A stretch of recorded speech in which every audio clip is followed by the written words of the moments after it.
जानते हैं कि हमें जीवन के लिए ऊर्जा की आवश्यकता होती है और भोजन ऊर्जा का प्राथमिक स्रोत है। आप जानते हैं कि भोजन की पाचन क्रिया मुख से ही प्रारंभ हो जाती है, लेकिन ऊर्जा अवशोषण की प्रक्रिया प्रमुख रूप से छोटी आंत में शुरू होती है। हाँ, भोजन मुख के बाद ग्रसिका से होकर अमाशय में जाता है, जहां प्रोटीन का पाचन शुरू होता है और उसके बाद भोजन छोटी आंत में प्रवेश करता है, जहां से अपचित भोजन बड़ी आंत में चला जाता है और उसके बाद मल द्वार के द्वारा शरीर से बाहर उत्सर्जित किया जाता है। भोजन के पाचन के बाद पचित भोजन से पोषक अवशोषित कर लिए जाते हैं। इसलिए इस मॉड्यूल में हम पाचन एवं अवशोषण के विषय में सीखेंगे।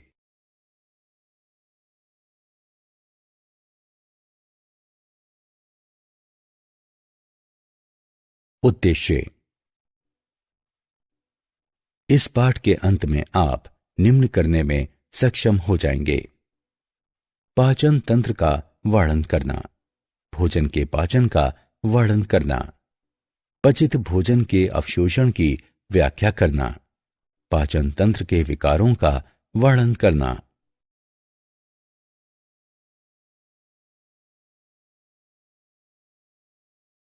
पाचन तंत्र। मनुष्य के पाचन तंत्र में आहार नली एवं पाचक ग्रंथियां होती हैं। आहार नली विभिन्न व्यास वाली एक नलिका यानी ट्यूब होती है। इसकी लंबाई 8 से 10 मीटर होती है। हमारे आहार नली का पहला अंग मुंह होता है। ये अनुप्रस्थ काट के जैसा होता है। ये 2 कोमल ओष्ठों, ऊपरी और निचला, इन दोनों से बंद होता है।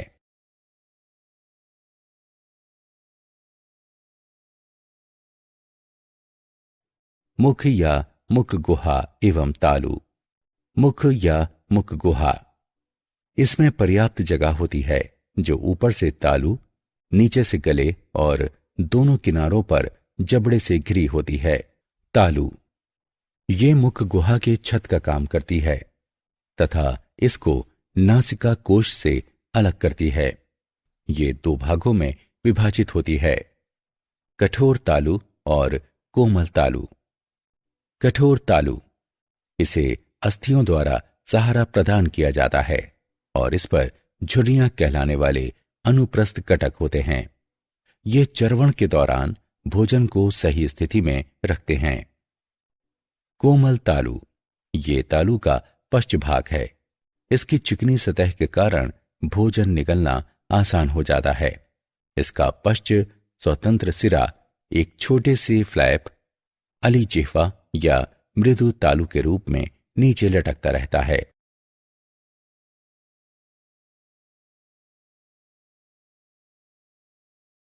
जिह्वा, ये लंबी स्वतंत्र रूप से घूमने योग्य संरचना है जो मुख गुहा के तल पर स्थित होती है। जिह्वा के कार्य, ये अंतर्ग्रहण में सहायता करती है। ये भोजन का स्वाद प्रदान करती है।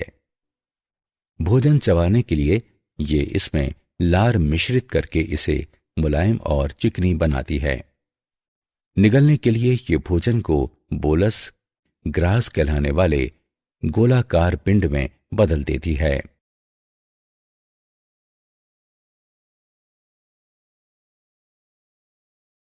दांत। दांत अर्धवृत्ताकार चाप के रूप में दोनों जबड़ों पर स्थित होते हैं। दांत गर्तिका या दंत कोष्टिका कहलाने वाली गर्त में अंतः स्थापित होते हैं। दांत 2 समूहों में निकलते हैं: अस्थायी दांत या दूध के दांत यानी पाती दांत और स्थायी दांत। मानव दांत द्विबार दंती होते हैं क्योंकि मनुष्यों में दूध के दांत स्थायी दांतों से प्रतिस्थापित हो जाते हैं। दांत 4 प्रकार के होते हैं: कृंतक, रदनक, अग्र चणवर्णक और चरोणक। स्थायी दांत समूह में 32 दांत होते हैं। अक्षर I, C, P, M और M क्रमशः कृंतक, रदंतक, अग्र, चर्वणक और चर्वणक को दर्शाते हैं। मनुष्यों के दांतों की व्यवस्था को एक दंत सूत्र द्वारा निरूपित किया जा सकता है।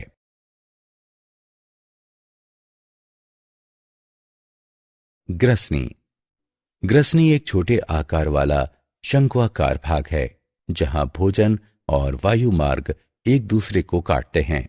इसमें निम्न छिद्र होते हैं: दो नासा छिद्र या आंतरिक रंध्र, दो यूरेस्टिकी नलिकाओं के छिद्र, ग्रासिका ग्रास नली का छिद्र, श्वासदार कंठ या श्वास नली का छिद्र और ग्रसनी में मुख गुहा का छिद्र। नासा ग्रसनी नासा कक्ष के पीछे स्थित होती है और इसमें आंतरिक रंध्र होते हैं। मुख ग्रसनी मुख गुहा के पीछे स्थित होती है और ये भोजन ग्रास का मार्ग है। ग्रसनी काकल ग्रसनी का सबसे निचला भाग है और इसमें दो छिद्र होते हैं: श्वासद्वार और ग्रासिका। श्वासद्वार श्वास नली में स्थित होता है और भोजन ग्रास निकलने के दौरान एक पत्ती जैसी उपास्थीमय संरचना घांटी ढक्कन द्वारा बंद हो जाता है। जब भोजन निगल लिया जाता है तब श्वास नली के छिद्र अलिजीवा द्वारा बंद हो जाते हैं।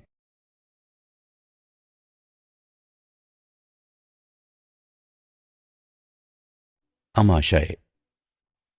अमाशय उदर गुहा के ऊपरी भाग में डायाफ्राम के नीचे स्थित होता है। अमाशय का बड़ा भाग बाईं ओर स्थित होता है। अमाशय को निम्नलिखित भागों में विभाजित किया जा सकता है: जठरागम भाग। ग्रासिका जठरागम कहलाने वाले एक छिद्र द्वारा जठरागम भाग में खुलती है। ये जठरागम रोधनी नामक एक कपाट द्वारा घिरा होता है। ये जठरागम कपाट के ऊपर उभरा हुआ होता है और फंडस कहलाता है। काप्रस या काय, ये अमाशय का मध्य भाग है। जठर निर्गमी भाग, ये अमाशय का निचला भाग है जो छोटी आंत में खुलता है।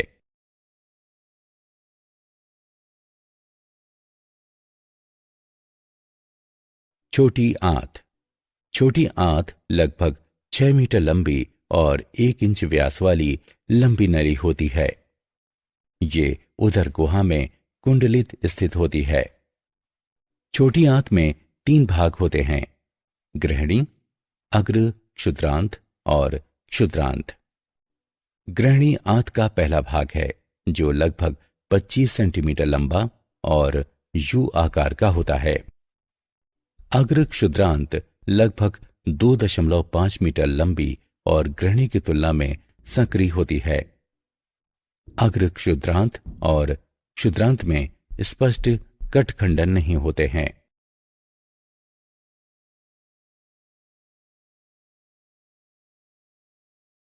बड़ी आंत। बड़ी आंत छोटी आंत से विस्तृत होती है। इसमें अंधनाल, वृहदांत्र और मलाशय होते हैं। बड़ी आंत अंधनाल से शुरू होती है और ये एक बड़ा थैला है जो छोटी आंत से अपशिष्ट पदार्थ प्राप्त करता है। अंधनाल वृहदांत्र तक जाती है जिसे 3 भागों में विभाजित किया गया है: आरोही, अनुप्रस्थ और अवरोही भाग। और अंत में ये मलाशय में खुलती है जो मलद्वार द्वारा बाहर खुलता है।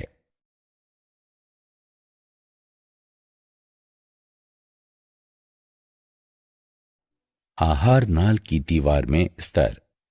आहार नाल की दीवार में 4 स्तर होते हैं: सिरोसा, मस्कुलरिस, सबम्यूकोसा और म्यूकोसा। सिरोसा सबसे बाहरी परत है जो कुछ संयोजी ऊतकों से बनी होती है। पाचन तंत्र में मस्कुलरिस आंतरिक वर्तुल और बाह्य अनुदैर्ध्य चिकनी पेशियों की बनी होती है। आंतरिक वर्तुल परत तंग सप्रेल में व्यवस्थित होती है जबकि बाह्य अनुदैर्ध्य परत शिथिल सप्रेल में व्यवस्थित होती है। सबम्यूकोसा परत अनियमित सघन संयोजी ऊतक की बनी होती है। इसमें रुधिर, लसिका वाहिनियां और तंत्रिका जालक होते हैं। म्यूकोसा आहारनाल की दीवार की सबसे भीतरी परत है, जो 4 सुस्पष्ट ऊतक परतों की बनी होती है। म्यूकस उपकला, लेमिना प्रोप्रिया, श्लेष्मिका, म्यूकोसी परत और म्यूकोसी परत, जिसमें विविध म्यूकस स्रावित करने वाली ग्रंथियां होती हैं। म्यूकोसी परत का विशेष रूप से महत्व है, क्योंकि ये नम आंतरिक सतह की देखभाल करती है, जो आहारनाल की सबसे भीतरी परत को चिकना बनाती है।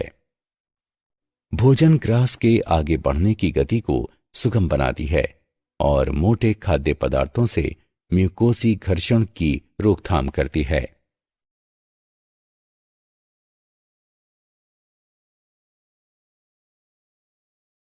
पाचन ग्रंथियां।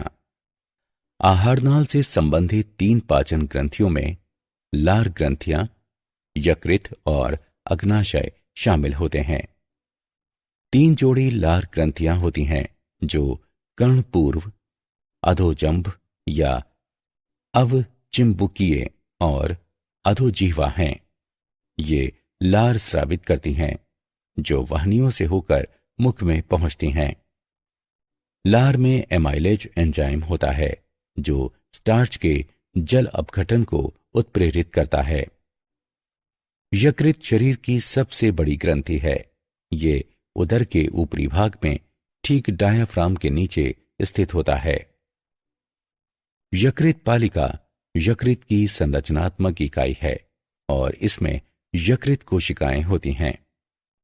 प्रत्येक पालिका को आच्छादित करने वाला पतला संयोजी ऊतक ग्लिनसस पालिका कहलाता है। पित्तरस यकृत की कोशिकाओं द्वारा स्रावित किया जाता है और पित्ताशय में जमा होता है। पित्तरस पीला, हरा, प्रकृति में क्षारीय होता है। पित्त वसा का इमल्सीकरण करता है, जिससे उसे छोटे कणों में तोड़ने में मदद मिलती है।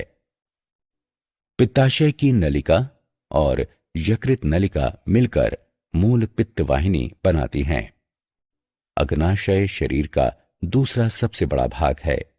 ये अग्नाशयी रस स्रावित करता है, जिसमें पाचन एंजाइम होते हैं।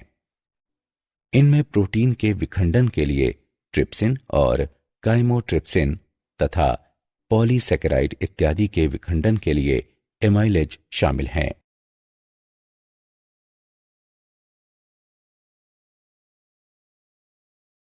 भोजन का पाचन।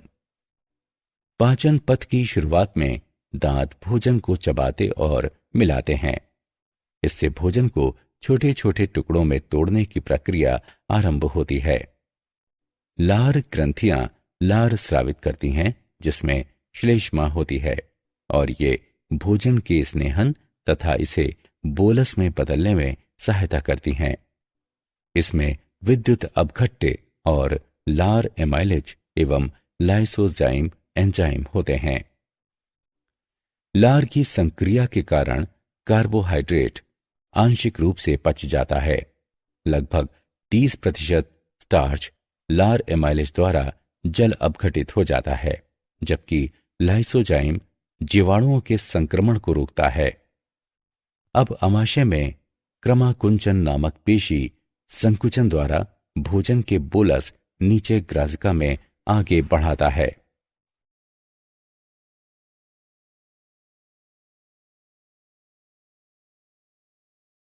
भोजन का पाचन। इसके बाद भोजन आमाशय में पहुंचता है। आमाशय की पेशी दीवार की ब्लोडन गति के कारण भोजन अम्लीय जठर रस के साथ मिश्रित हो जाता है और ये काइम कहलाता है। आमाशय का अस्तर हाइड्रोक्लोरिक अम्ल तथा प्रोटीन का पाचन करने वाला पेप्सिन नामक एंजाइम उत्पन्न करता है। काइम भोजन जठर निर्गम अवरोधी या वाल्व के माध्यम से धीरे धीरे छोटी आंत में पहुंचता है। छोटी आंत को 3 भागों में विभाजित किया गया है: ग्रहणी, अग्र क्षुद्रांत और क्षुद्रांत। कायम यकृत से निकलने वाले पित्त अग्नाशय के पित्ताशयी रस और एमाइलेज पाचन रसों के साथ मिल जाता है तथा अन्य आंत्रीय एंजाइम जैसे कि माल्टेस, लैक्टेस और सुक्रेस कायम को विखंडित कर देते हैं। पेप्टाइड्स अमीनो अम्लों में, लिपिड्स वसा अम्लों एवं ग्लिसरॉल में तथा कार्बोहाइड्रेट शर्करा एवं ग्लूकोज में विखंडित हो जाते हैं।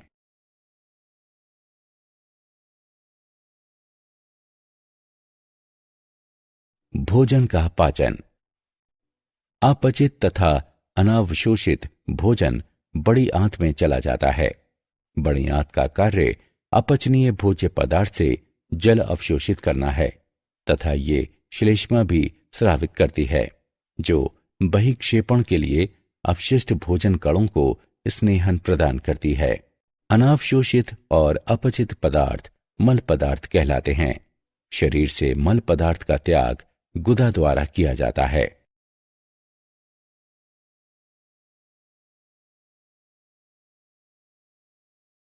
पाचित उत्पादों का अवशोषण। अंतिम उत्पादों का जठरांत से रुधिर या लसिका तक का परिवहन अवशोषण है। पॉलीसेकेराइड्स के विखंडन द्वारा उत्पन्न मोनोसेकेराइड्स जैसे कि ग्लूकोज, गैलेक्टोज तथा फ्रक्टोज का परिवहन विसरण या सक्रिय परिवहन को सुगम करके आंत की उपकला तक किया जाता है। सरल विसरण प्रक्रिया द्वारा शर्करा रक्त प्रवाह में पहुंचती है। जल का परिवहन परासरण प्रवणता द्वारा किया जाता है। पेप्टाइड खंड जो प्रोटीन के विखंडन के कारण बनते हैं, मुक्त अमीनो अम्लों के लिए पचाए जाते हैं। मुक्त अमीनो अम्ल द्वितीयक सक्रिय परिवहन द्वारा उपकला में प्रवेश करते हैं और सरल विसरण द्वारा ये छोड़ दिए जाते हैं। वसा अम्ल और ग्लिसरॉल का परिवहन मिसेल नामक सूक्ष्म बूंदों के रूप में होता है। मिसेल आंतरिक म्यूकोसा में चले जाते हैं। ये पुनः काइलोमाइक्रोन नामक सूक्ष्म प्रोटीन में संरचित होकर अंकुरों की लसिका वाहिनियों में चले जाते हैं। उसके बाद अवशोषित पदार्थ रुधिर प्रवाह में मुक्त कर दिए जाते हैं। सभी अवशोषित पदार्थ ऊतक और अंगों में समाविष्ट हो जाते हैं और ये प्रक्रिया स्वांगीकरण कहलाती है।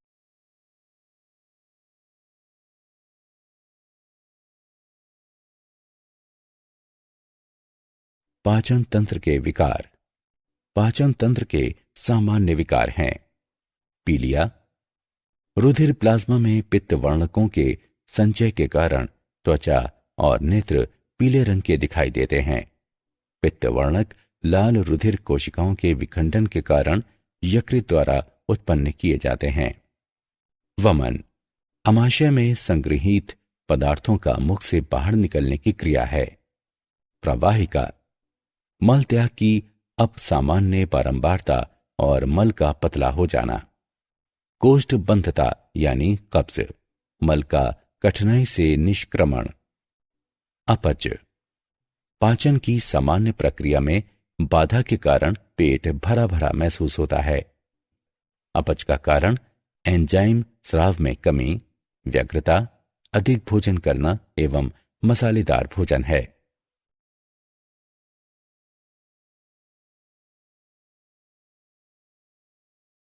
क्या आप जानते हैं, north Carolina school of medicine विश्वविद्यालय के नए अध्ययन से पता चलता है कि आंत में रहने वाले कुछ सूक्ष्म जीव भोजन की समान मात्रा से अधिक कैलोरी निकालने के लिए परपोषी जीव को अनुमति देकर आहार वसा के अवशोषण को बढ़ा देते हैं। एलईडी फोटोथेरेपी प्रणाली का उपयोग भारतीय अस्पताल में किया जाता है। इसमें पीले रंग के प्रकाश का उपयोग नवजात शिशुओं में पीलिया के उपचार के लिए किया जाता है।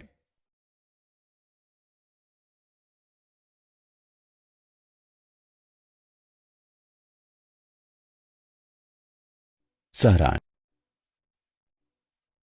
आइए हमने जो कुछ सीखा है उसे संक्षेप में दोहराएं। मानव पाचन तंत्र आहार नाल और पाचन ग्रंथियों का बना होता है।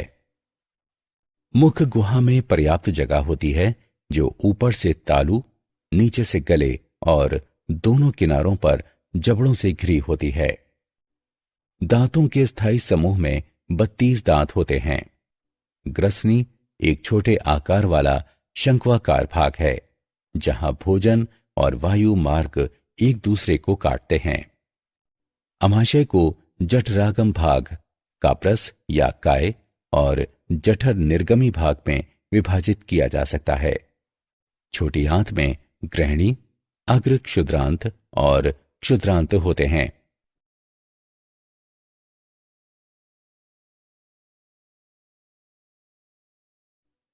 बड़ी आंत में अंधनाल, वृहदांत्र और मलाशय होते हैं। आहारनाल की दीवार 4 स्तरों सिरोसा, मस्कुलरिस, सब म्यूकोसा और म्यूकोसा की बनी होती है। लार ग्रंथियां यकृत और अग्नाशय पाचन ग्रंथियां हैं। अंतिम उत्पादों का जठरांत से रुधिर या लसिका तक का परिवहन अवशोषण है। पाचन तंत्र के सामान्य विकार पीलिया, वमन, प्रवाहिका, कब्ज और अपच हैं।